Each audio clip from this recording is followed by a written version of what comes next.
तो हजरत मारूफ करखी ने एक छोटा सा बच्चा उंगली के साथ लगाया हुआ था। तो हजरत आ रहे थे तो मैंने कहा हुजूर आप किधर से आ रहे हैं, ये बच्चा कौन है? फरमाने लगे यतीम है।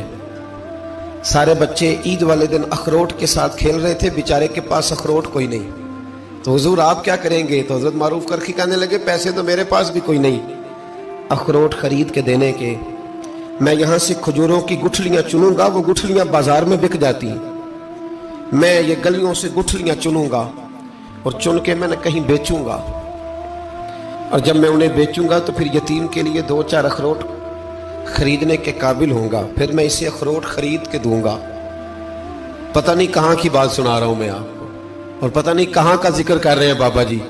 बच्चा यतीम है, बच्चे अखरोट से खेल रहे थे, इसके पास अखरोट कोई नहीं।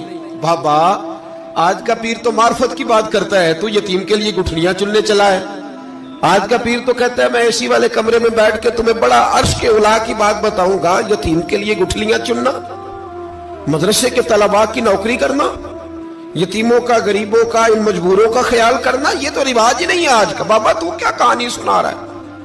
तो हजरत मारूफ करखी कहने लगे गुठलियां चुनूंगा, फिर उन्हें बेचूंगा, फिर जब कुछ पैसे मिलेंगे ना तो मैं इसे अखरोट खरीद के दूंगा।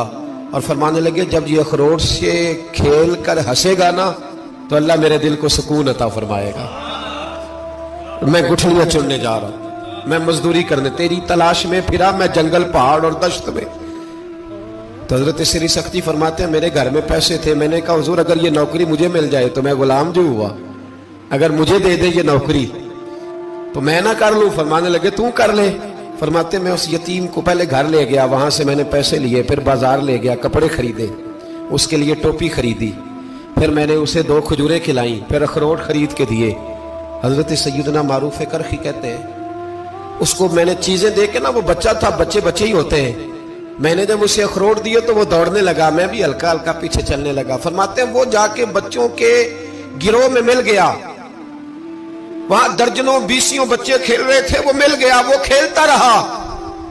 आप फरमाते लोगों उस दिन मेरे रब ने मेरे दिल को अपने कुर्ब की लज्जत भी अता की, और मेरा दिल था मेरे सीने पर, सारी रात था मेरे सीने में मेरा दिल, पर सारी रात मेरे नबी के कदमों का तवाफ करता रहा है। अब ना लग गया है पाक होवे ते पाक भी मिलदा है, ए बिना पाकों पाक नहीं मिलदा।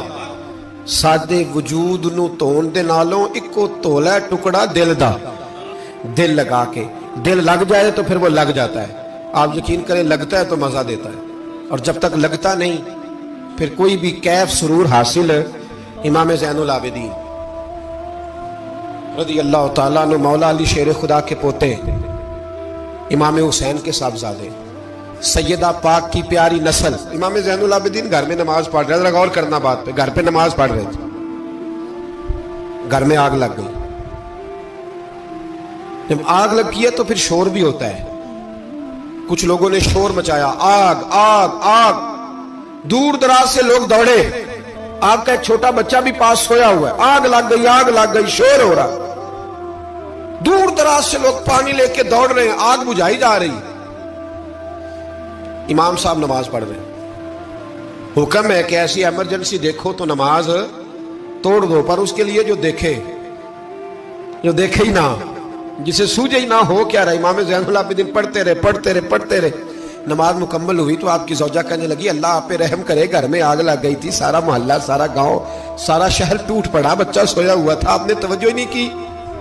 तो आप फरमाने लगे हल्की सी बिन बनाहट हुई थी मेरे कानों में, पर मैं अल्लाह की नमाज पढ़ रहा था, पर मैं अपने रब की, मैं उसकी नमाज पढ़ रहा था। तेरे इश्क की इंतहा चाहता, तेरे इश्क की इंतहा चाहता, तेरे इश्क की इंतहा चाहता, मेरी सादगी देख क्या चाहता हूं, जरा सा तो दिल है मगर शोख इतना, वही लन तरानी सुना चाहता हूं, मुझे क्या खबर इधर क्या हो रहा है, इधर मैं तो उसके साथ मेरा ताल्लुक था, मैं तो अल्लाह की बारगाह में हाजिर था, मुझे क्या पता। बीबी कहने लगी आग लग गई थी। तो फरमाने लगे भली मानस चुप कर, तुम दुनिया की आग बुझा रहे थे, मैं जहन्नम की आग बुझा रहा था। तुम लोग अपने शोर में थे, तुम्हें अपने जायके में। अल्लज़ीना हुम फी सलातिहिम खाशियून, फरमाया ये लोग अपनी नमाजों में आजिज़ी कर, दिल लगा के करते हैं जो करते हैं। और बड़ी खूबसूरत मिसाल है, हजरत रूमी ने लिखी है, बड़ी मशहूर भी है। एक नमाजी नमाज पढ़ रहा था, मेरी तरह का नमाजी। मजनू उसके आगे से गुजर गया, लैला के घर जा रहा। तो नमाजी अत्ता याद पे था, उतनी देर में उसने भी नमाज मुकम्मल कर ली। तो पीछे से जाके मजनू का गिरेबान थामा, कहने लगा शर्म नहीं आती तुझे, मसले का नहीं पता, नमाजी के आगे से नहीं गुजरना चाहिए। तो कहने लगा यार माफ कर दो। मजनू कहने लगा माफ कर दो, गलती हो गई। हालांकि शहजादा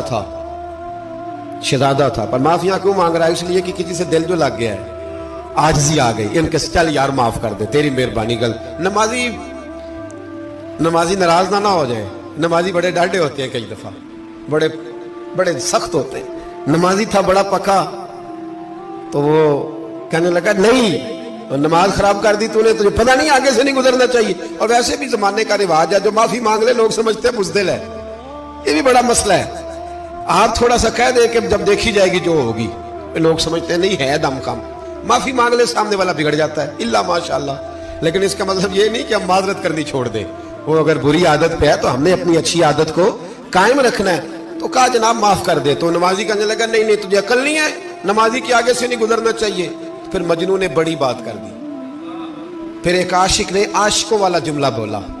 फिर एक मोहब्बत करने वाले ने बड़ी बात की, कहने लगा यार नमाजी, मैं तो माफी मांग रहा हूं, तू नहीं दे रहा, चल एक सवाल का जवाब ही दे दे कि मैं तो औरत के इश्क में जा रहा था, मुझे तो तू नजर नहीं आया कि तू नमाज पढ़ रहा है। मैं तो बीबी के इश्क में था, मुझे तो तू नजर नहीं आया। तू बता, तू रब के इश्क में था, तू मुझे कैसे देख रहा था, मैं तुझे कैसे नजर आया, हालांकि तू अल्लाह के इश्क में खड़ा था।